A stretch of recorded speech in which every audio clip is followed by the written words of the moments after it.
नमस्कार। आज के वीडियो में हम देखेंगे सहायक संधि और सहायक संधि की शर्तें।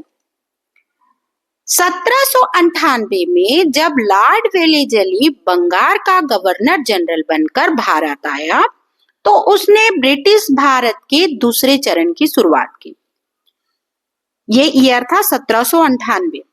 1798 में लॉर्ड वेलेज़ली बंगाल का गवर्नर जनरल बनकर भारत आया तो इसने साम्राज्य विस्तार की नीति अपनाई। इसी को भारत के इतिहास में सहायक संधि के नाम से प्रसिद्ध है।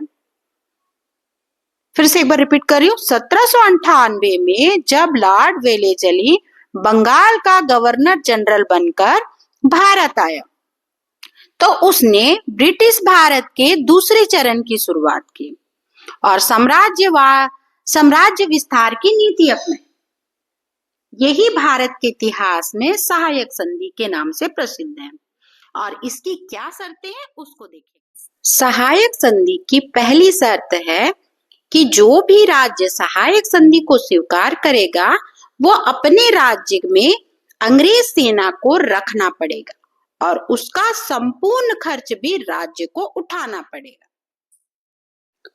सहायक संधि की जो दूसरी शर्त है उसमें अपनी सेना से अंग्रेजों के अतिरिक्त सभी यूरोपियों को हटाना पड़ेगा।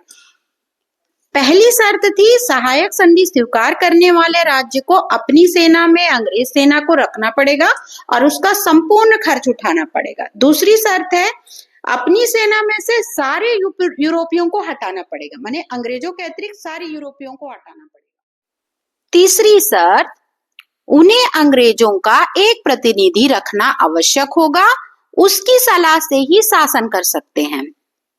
और चौथी, अन्य देशों से कूटनीतिक संधि करने से पहले अंग्रेजों से अनुमति लेनी पड़ेगी और कंपनी को वार्षिक कर भी देना पड़ेगा। ये उसकी 5 शर्तें थी।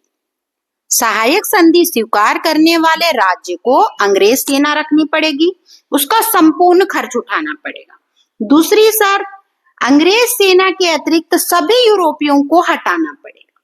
तीसरी शर्त, अंग्रेजों का एक प्रतिनिधि रखना होगा, उसी की सलाह से शासन कर सकेंगे जो देसी राज्य हैं। चौथी शर्त, अन्य देशों से कूटनीतिक संधि करने से पहले अंग्रेजों की अनुमति लेनी पड़ेगी। और पांचवा, ये सब करने के बावजूद भी कंपनी को वार्षिक कर भी देना पड़ेगा। ये है सहायक संधि की शर्तें।